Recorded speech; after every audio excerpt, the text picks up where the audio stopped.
Здравствуйте, уважаемые абитуриенты! Меня зовут Софиуллина Лилия Мунировна. Я являюсь доцентом кафедры биоэкологии и биологического образования Естественно-географического факультета Башкирского государственного педагогического университета имени Мифтахетдина Акмуллы, а также председателем предметной комиссии по биологии по уровню бакалавриата. И сейчас я расскажу вам об особенностях проведения вступительного испытания по биологии. Но прежде всего я еще раз хочу вам напомнить, дорогие абитуриенты, что экзамен проводится дистанционно. За пару дней до экзамена на почту вам придет уведомление, включающее ссылку на экзамен. Экзамен по расписанию 27 июля, понедельник.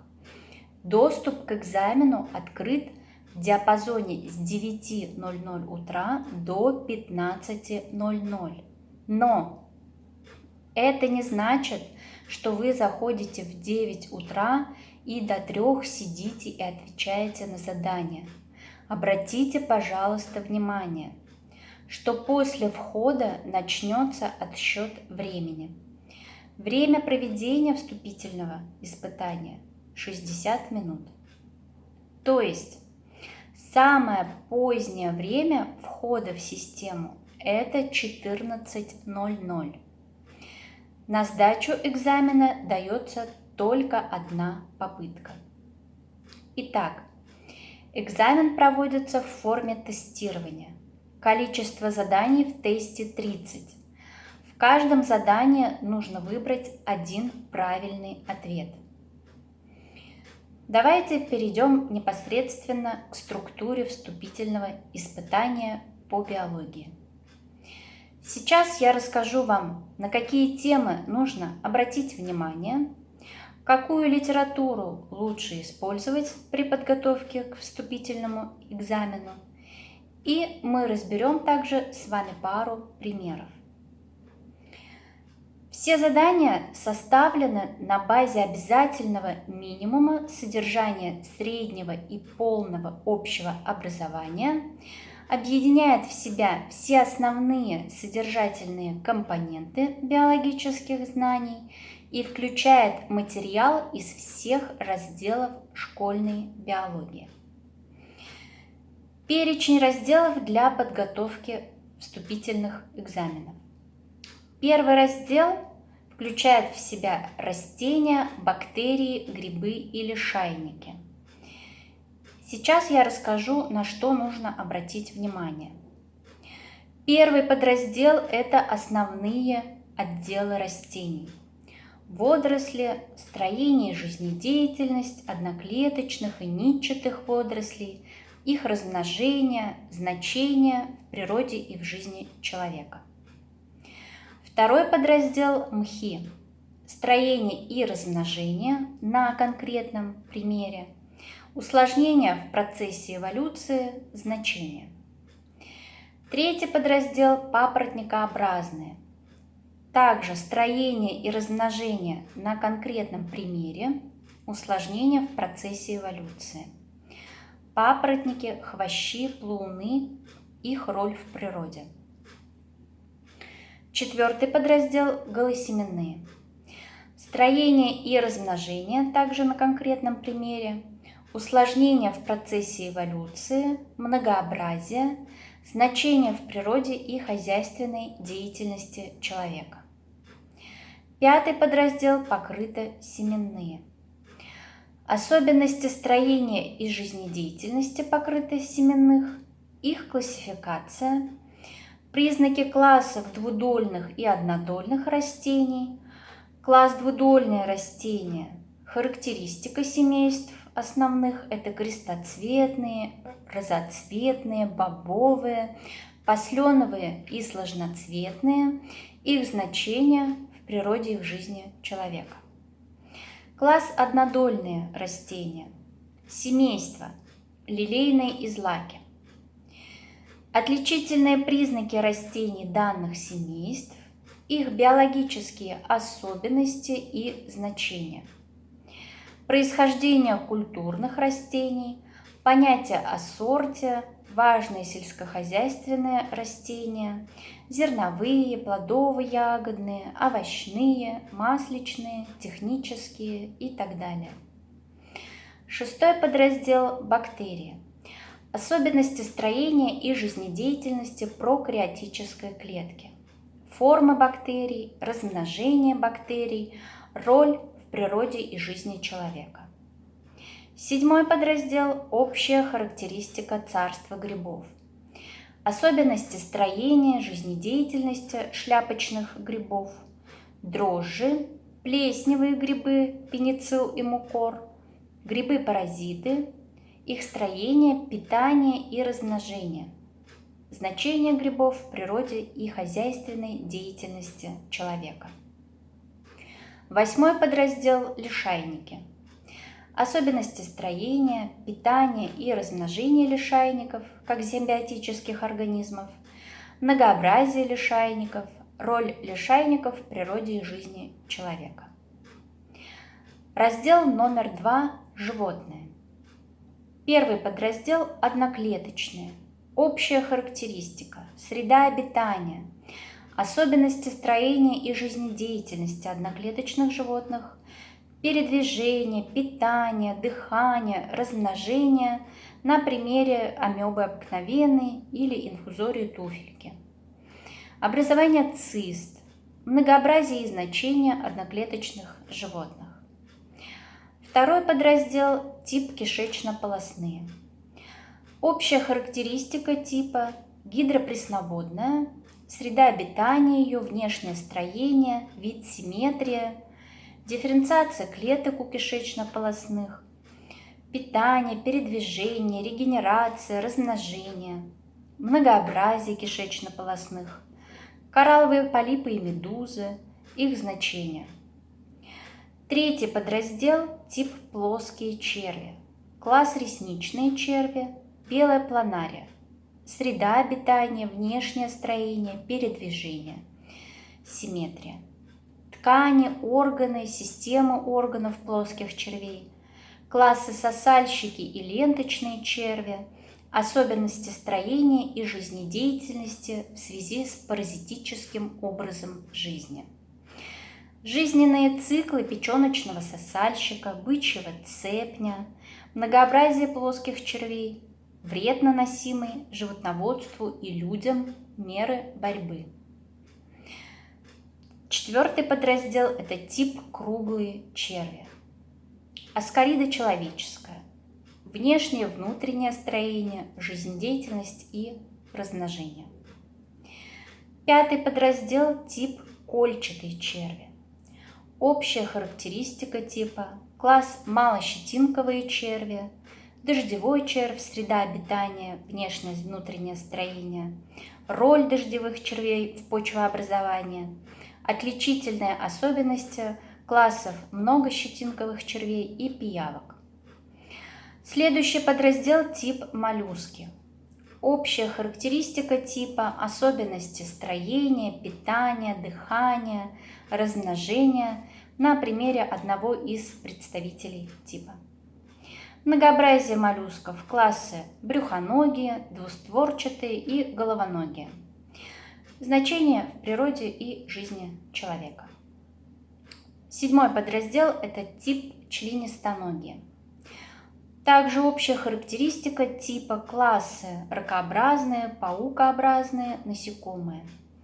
Общая характеристика классов, среда обитания, особенности строения жизнедеятельности, размножения, многообразие и роль в природе и жизни человека. Восьмой подраздел – тип хордовый.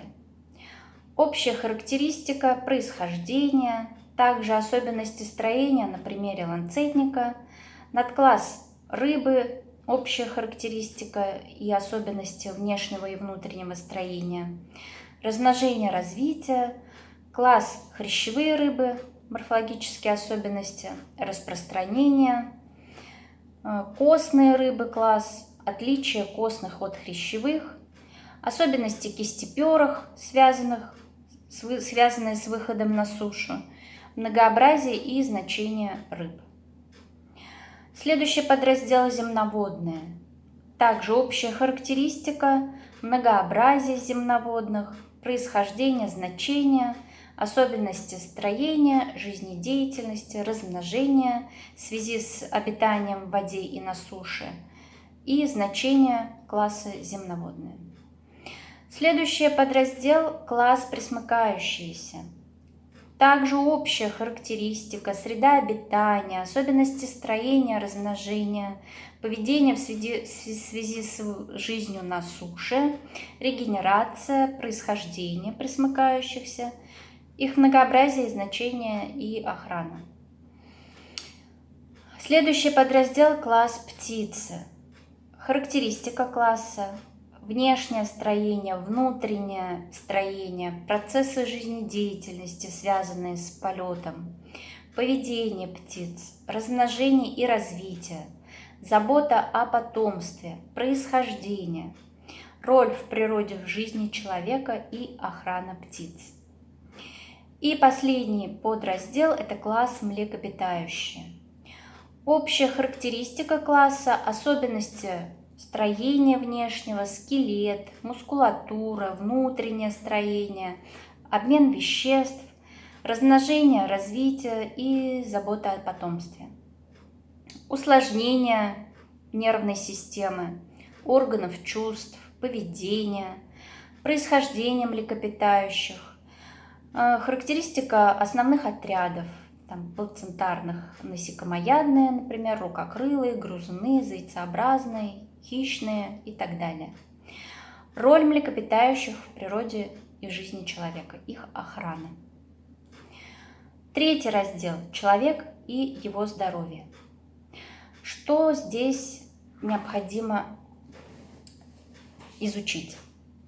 Основные ткани человека, органы, система органов, связь, строение, выполняемые функции, нервная, гуморальная регуляция, опорно-двигательные системы, особенности скелета связаны с трудовой деятельностью и прямохождением, состав, строения, рост костей, мышцы, их строение, функции, кровь, кровообращение, дыхательная система, пищеварительная система, обмен белков, жиров, углеводов, мочевыделительная система, центральная периферическая нервная система, железы внутренней секреции, высшая нервная деятельность человека, система органов размножения. И четвертый раздел – это общая биология. Здесь подразделы: основы цитологии, клетка, структурные функциональные единицы живого, химические элементы клеток, неорганические соединения, роль воды в клетке. Также органические вещества – это углеводы, липиды, белки, нуклеиновые кислоты, АТФ и их роль в клетке. Строение эукариотической клетки, строение прокариотических клеток, фотосинтез, световая темновая фаза, хемосинтез, неклеточные формы жизни, вирусы, строение, размножение вирусов, заболевания, вызванные вирусами, размножение и индивидуальное развитие организмов, соматические половые клетки, хромосомы, гаплоидный, диплоидный набор хромосом, гомологичные хромосомы, клеточный цикл, интерфаза, мейоз, митоз, онтогенез, эмбриональное, постэмбриональное развитие, прямое, непрямое постэмбриональное развитие, формы размножения, половое, бесполое, способы размножения, партеногенез, и основы генетики. Генетика как наука, основные понятия генетики: аллельные гены, фенотип, генотип, гетерозиготные, гомозиготные организмы, закономерности, установленные Менделем для моно- и дигибридного скрещивания, правила единообразия, расщепления, гипотеза чистоты гамет, закон независимого наследования, также анализирующее скрещивание, сцепленное наследование, хромосомная теория наследственности, генетика пола, классификация мутаций, мутагены, искусственный мутагенез и основы селекции. Селекция как наука, значение работ Вавилова для развития селекции, основные методы селекции растений, основные методы селекции животных также, типы разведения животных и методы селекции также микроорганизмов. Биотехнология, ее значение, основные направления. Основы экологии. На что обратить внимание здесь? Это нужно знать экологические факторы, абиотические, биотические, антропогенные, комплексные их воздействия на организм, характеристика популяции, структура популяции, динамика численности популяции, взаимоотношения между особями в популяциях, понятие о сообществе, биоценозе, биогеоценозе, экосистеме. Структура и организация, соответственно, биогеоценоза. Цепи питания, трофические сети, саморегуляция и устойчивость биогеоценоза. Подраздел «Основы эволюционного учения». Додарвинистский период в биологии, значение трудов Карла Линнея и Жан-Батист Ламарка. Основные положения теории Чарльза Дарвина, движущие силы эволюции, естественный отбор, форма отбора, механизмы возникновения адаптаций, относительный характер приспособления, вид, критерии структуры вида, видообразования, доказательства эволюции, биологический прогресс и регресс, развитие органического мира. Обратите внимание на происхождение жизни на Земле, основные ароморфозы, человеческие расы, их происхождение и единство. И последний подраздел – это основа учения о биосфере. Биосфера и ее границы. Здесь работа Вернадского о возникновении биосферы. Живое, костное, биокостное вещество, свойства, функции живого вещества, роль в круговороте веществ и превращение энергии в биосфере. Роль человека в природе, понятие о ноосфере. Итак, давайте разберем пару примеров. Например, задание из раздела «Растения, бактерии, грибы, лишайники». Клетка дрожжи, в отличие от клетки холерного вибриона, содержит варианты ответа. 1. Цитоплазму. 2. Оформленное ядро. 3. Дезоксирибонуклеиновую кислоту. 4. Плазматическую мембрану.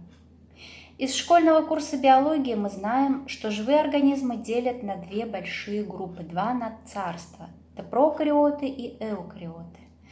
Главная отличительная особенность которых – это наличие или отсутствие оформленного ядра. Итак, вспоминаем, прокариоты – это доядерные организмы, к ним относят бактерии, в том числе цианобактерии, или по-другому их называют сине-зеленые водоросли. Эукариоты – это организмы, имеющие оформленное ядро. К ним относятся царство растения, царство грибы и царство животные. Далее вспоминаем, дрожжи – это одноклеточные грибы, а холерный вибрион – это патогенная бактерия. Следовательно, правильный ответ будет под номером 2. Клетка дрожжи, в отличие от клетки холерного вибриона, содержит оформленное ядро. И еще одно задание из раздела общей биологии по теме «Основы генетики». Например, проявление признаков в потомстве по фенотипу в соотношении 3:1 при моногибридном скрещивании иллюстрирует закон. Варианты ответа. 1. Расщепление. 2. Независимое наследование. 3. Гомологичные ряды в наследственной изменчивости. И 4. Сцепленное наследование неаллельных генов. Вспоминаем из школьного курса биологии, что в случае скрещивания гетерозиготных особей часть образованного потомства будет нести доминантный признак, а часть рецессивный. В случае моногибридного скрещивания это соотношение выглядит следующим образом. Одна доминантная гомозигота к 2 гетерозиготам и к 1 рецессивной гомозиготе. То есть по фенотипу в случае полного доминирования расщепление будет 3:1. Следовательно, правильный ответ будет под цифрой 1. Здесь речь идет как раз о втором законе Менделя, о законе расщепления признаков. Как видите, дорогие абитуриенты, экзаменационные задания по биологии не выходят за рамки базовой программы, но требуют глубокой проработки всех ее элементов. Для успешных ответов на задания необходимо свободное и осознанное владение биологическими понятиями, теориями, законами и закономерностями. Следующий момент, который мы обсудим, это по какой же литературе готовиться. Во-первых, это все школьные учебники, например, под редакцией Владимира Васильевича Пасечника с 5 по 11 класс. Во-вторых, это могут быть различные справочные пособия для старшеклассников и поступающих в вузы. Например, ЕГЭ «Биология. Универсальный справочник» под редакцией Юрия Александровича Садовниченко. На этом все, дорогие абитуриенты. Наша консультация заканчивается. Если у вас возникнут вопросы, вы можете их задать, написав мне на электронную почту saflila@mail.ru. Желаем вам удачи и ждем в Башкирском государственном педагогическом университете имени Мифтахиддина Акмуллы. До свидания.